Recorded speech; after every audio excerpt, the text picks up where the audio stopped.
Today I will show you one of the most famous keyboard intros of the 1980s. Watch.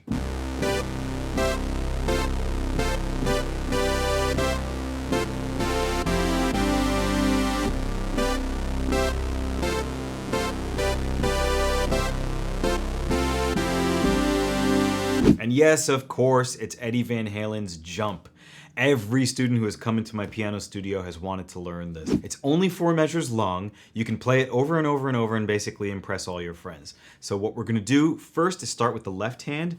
It's going to play a C in octaves. So what that means is you're gonna play 2 Cs, one with the thumb, one with the pinky, pretty much as close as possible. So here's a C. I'm 1 octave below middle C because this is too high.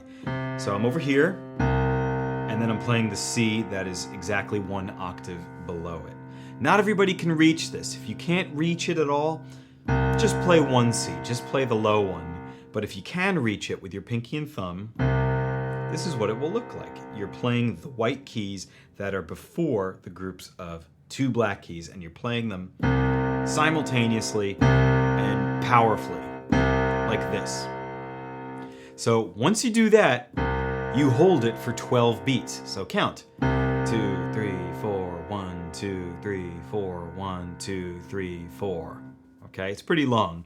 And what you do after that, maintain the octave. So maintain this shape and this distance, but move your fingers up to F. This takes a little bit of aim, and you should have an F in both fingers, both pinky and thumb. And then finally, move them up 1 white key to G.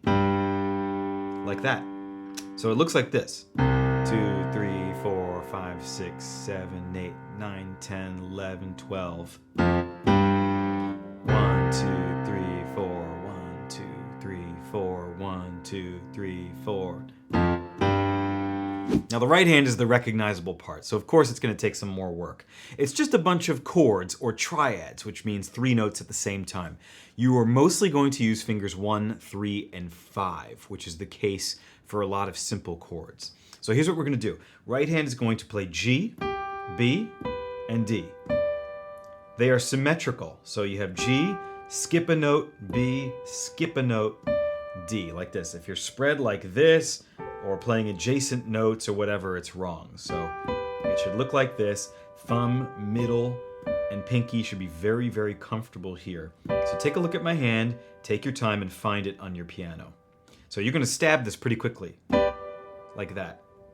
We call this staccato in music. So after you play that, I want you to keep the G with the thumb, but bring the upper 2 notes, the B and the D, each up by 1 white key.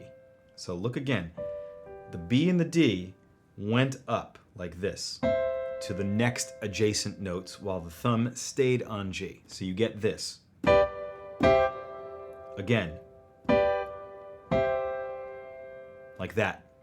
Now the third position is to move the hand all the way down to F, A, and C. This chord is the same type of shape as the first one you played. It's going to feel the same. It's just a little bit lower on the piano. So those are the notes F, A, and C. So all 3 positions so far.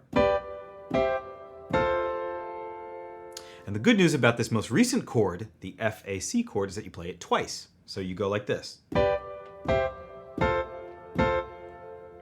And for the next move, you're actually going to go back to the G chord. Remember this, the very first one we did? You're going to play it twice as well. So in total, all, 6 positions look like this. 1, 2, 3, 4, 5, 6. Again.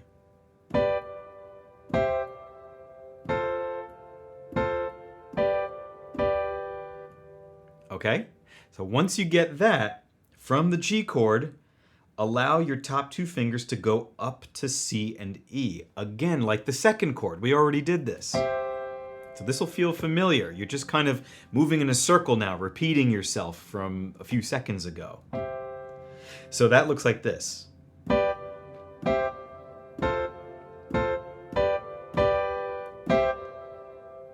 You should really hear it now. This should sound nice and familiar to you. So again.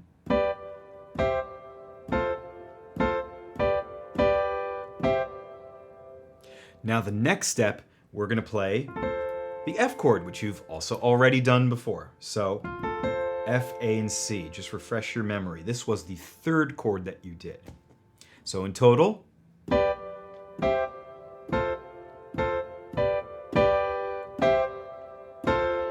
the next step is totally different. Unfortunately, we're not recycling a chord you already did, but you're doing something else that's kind of interesting. So notice we're playing the notes F, A, and C. What we're going to do now is play the notes C, F, and A.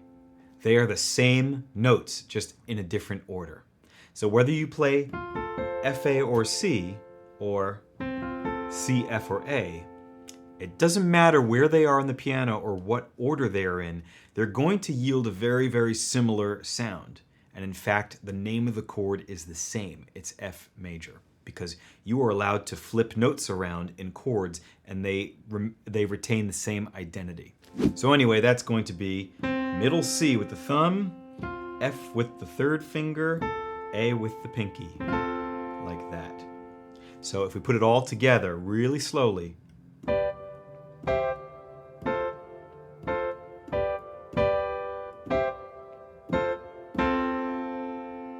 like that. Next chord is going to be a plain old C major chord. Many of you might know this chord already. It's usually the first thing you learn on your first day of piano. So all I'm doing is moving the F and the A, the middle and pinky, down by one note. And look, it creates a nice symmetrical shape. I'm playing a note, not playing a note, playing a note, not playing a note, playing a note. Very nice. Fingers 1, 3, and 5, like that. So in total,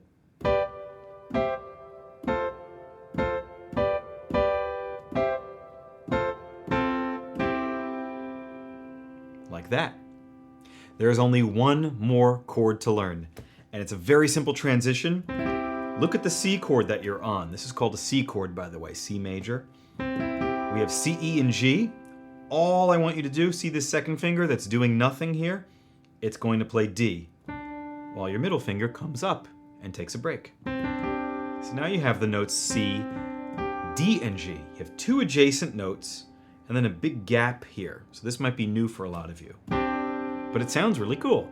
So all of the right hand looks like this.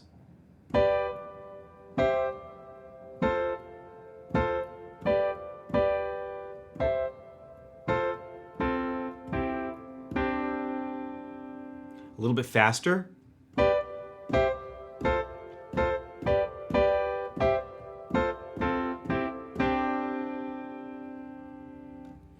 This will take some practice. Some will get it instantly, some will take weeks. Totally cool. It does not matter.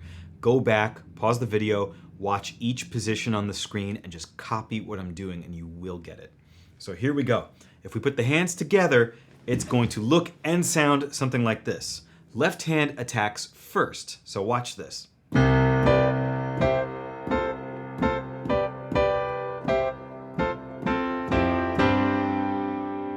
Notice that the left hand did not have to move from the C to its last two notes, the F and G, until the very last two chords of the right hand.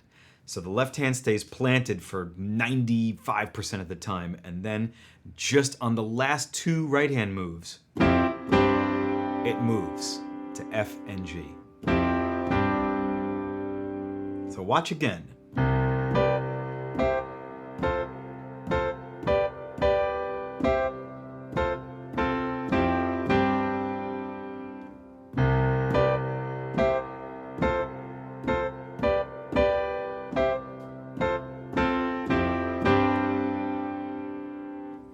Now, if you really want to impress your friends, you can play this over and over and over, which does happen in the original song, but what you can do is turn the left hand into what we call eighth notes. So instead of sitting and doing nothing, it can do this. These are eighth notes, they're fast notes.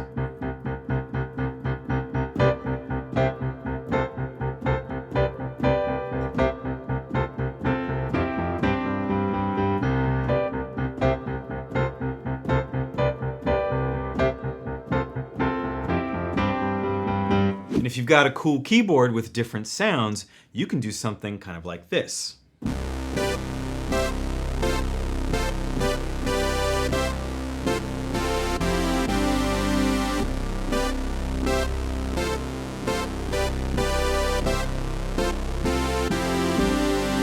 So that, my friends, is how you play Jump. Anybody can do this with a little bit of time, patience, and a good work ethic. As always, thank you so much for watching. Leave me a comment and let me know what you want to learn next. Give me a thumbs up and please subscribe if you like this. It's helping to build the channel, and I can't thank you guys enough for watching and supporting. See you next time.